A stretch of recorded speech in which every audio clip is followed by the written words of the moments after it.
and welcome to a new video. Today I'll be going over a brand new purchase of mine and reviewing the Onyx RCR. Stay tuned.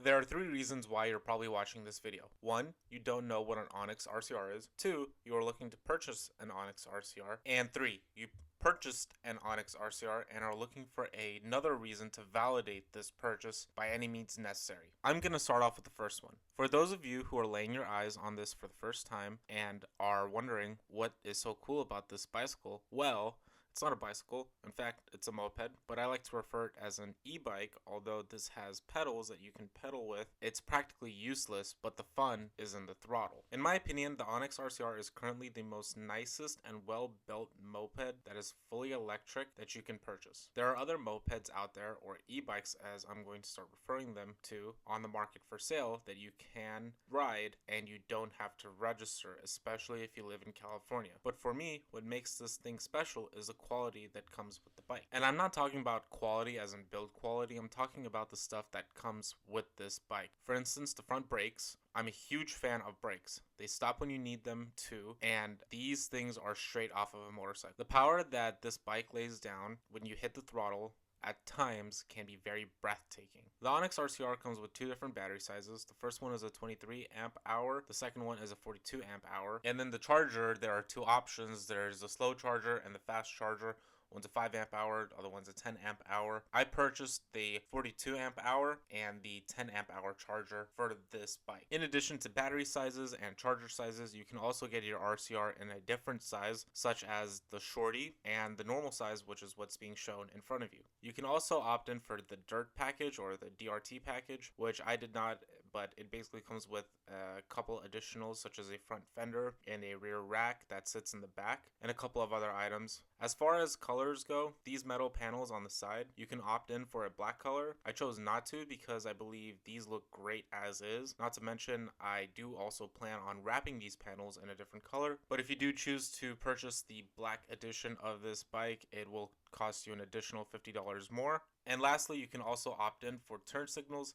I did not do that because I do not plan on taking this bike anywhere past my neighborhood. Now let's talk about how the bike feels, and this is for those of you who are looking to purchase one of these. These are all opinions and feelings from my perspective. I'm not claiming to be a motorcycle, bicycle, moped expert, but I am telling you I do love riding this bike. For those of you who follow me, know that I drive what basically is a GT car, similar to an Aston Martin or a Bentley Continental. I like to go fast in a straight line, but I also like quality, which is why I drive an AMG and not a Hellcat. No, I'm not trying to diss the Hellcat. I think it's a fantastic car, but I do love my Mercedes, and I do love the class that it comes with. Nevertheless, the reason why I bring this up is because this bike is great for street use only, and I've only ridden it in the street. And the one time that I took it off-road, I slid and fell on my side. I got back up, and I went to the asphalt immediately. That's not to say you can't modify these things to make them go off-roading. I have seen it done. It is possible. I'm not going to be doing that with this specific bike. If you love going off-roading, I recommend looking into something else, such as a Ceron that is actually a dirt bike. The Onyx RCR is a stylish moped that will get you from point A to B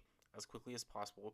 With a claimed top speed of 60 miles per hour, this bike has 3 modes. The first mode, Eco Mode, allows you to go 20 miles per hour. The second mode, Normal Mode, allows you to go 40 miles per hour. The third mode, Sport Mode, allows you to go 60 miles per hour. Now, I've gone up to 55 miles per hour on this. I've never been able to achieve 60, likely due to my weight, but anyone who is 150 pounds should be able to achieve that top speed relatively easily. But please do so in safe conditions and wearing a helmet, because at the end of the day, this is an e-bike and it does go really fast. Aside from all of that, this bike comes with a digital display that shows the time, battery level, speed, and how many miles you have ridden your Onyx. The Onyx comes with what looks like a replica JWD speaker. However, in my opinion, these headlights look great when they are on at night. You could also see clearly with the high beams on, and you can definitely see down the street. Going on to suspension, the Onyx comes with 2 front shocks and 2 rear coilovers in the back. The front brake on the Onyx RCR is from a motorcycle, I forget which one, and the rear brake, what I believe to be regenerative braking. They don't work as well as the front brakes, but they are there nonetheless. The bike does come with pedals, however, I have used the pedals on the Onyx, and the fastest I was able to get up to is 7 miles per hour. This bike is extremely heavy, and it's not meant to go pedaling. it's meant to go accelerating. A couple other cool features that this bike comes with is a horn, a lock system, turn signals, they are hooked up, ready to be wired in, and a USB port to charge your phone while you're riding. I do like my Onyx a lot. I have ridden a Ceron, and I prefer the Onyx over the Ceron. When it comes to build quality, the Onyx definitely takes the lead, and also top speed, the Onyx is faster than the Ceron, and in noise level, the Onyx is quieter than the Ceron. However, the Onyx is not all rainbows and sunshine. I do have a few things that I like to criticize about this bike, so let me go over the things that I do not like about the Onyx and that I wish I knew before I purchased it. The first thing is the weight. These bikes weigh an insane amount, making it extremely difficult for you to pedal on your own power. That and also pick up and move around if you're trying to move in a tight corner. Because these bikes weigh an insane amount, turning aggressively with this weight is at times a little risky if you turn and lean too aggressively. And then there's a brake light in the rear that barely turns on when you actually hit the brakes, and then the rear brake screams when you are using it at slow speed. Now I'm going to go ahead and take this bike out for a ride and explain why it's a great thing that you purchased this bike. This community, the Onyx RCR community, is a very tight-knit community. We all know each other's bikes. Because everyone knows each other's bikes, we also help out each other in modifying our bikes. It's crazy to think how people have modified their bikes. The community that has modified their bikes is very broad in my opinion. There are a ton of different ways people have modified their bikes, such as changing the rear suspension, front headlights, handlebars, tires, battery cover, side panels, pegs, you name it, it's probably been done. Sticking with the topic of community, in New York, I know there's a pretty tight-knit community there where they go riding at night. I also know there's one in San Francisco and one in Los Angeles. Other places, I'm sure you guys have it, but I don't know it off the top of my head. I don't live in any of these large cities. In fact, I live closer to San Francisco, but not close enough to take my bike there. I do, however, have a small community where I live where a few of us individuals do have e-bikes. And fortunately, I'm not the only one in the community to have an Onyx RCR. My buddy's RCR is actually in the process of getting tuned by the angel himself, Mr. John Angel. And if you're looking to make your own Onyx more lively and or have it reach its fullest potential, go ahead and you can message John Angel through his website, which is johnangel.com.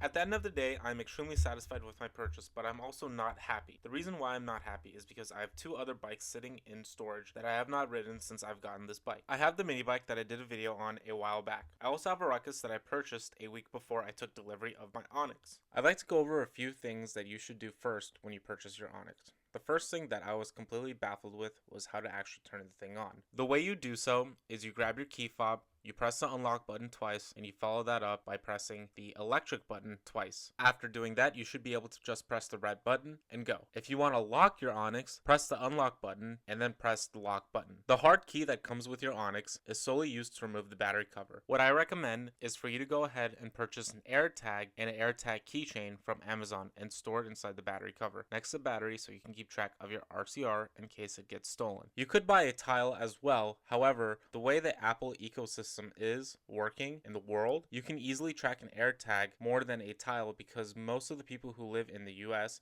have an iPhone over any other device. Another thing I would recommend doing is while you're shopping on Amazon to purchase vinyl wrap and wrap the side panels and the battery cover whenever you are ready to start customizing. I have also purchased caliper paint and pegs to put on my bike. I really do love riding my Onyx. It's always been fun to see the look of my neighbors' faces when they see me going 55 right next to them on the normal streets. But at the end of the day, what really puts me to sleep at night with owning an Onyx is knowing the next morning I'm going to be able to get back on it and go for a ride. And that's it for this video. I hope you guys enjoyed the video. Please leave a like if you haven't. Please subscribe if you haven't already. I have more content coming for the Onyx. I have already wrapped the sides of it. I'm going to be installing the pegs. As far as the SL goes, I'm just waiting for the underhood tank to come in. Once that comes in, I'm going to install the rest of the mods. But I'll leave it there. I'll see you guys in the next one. Take care.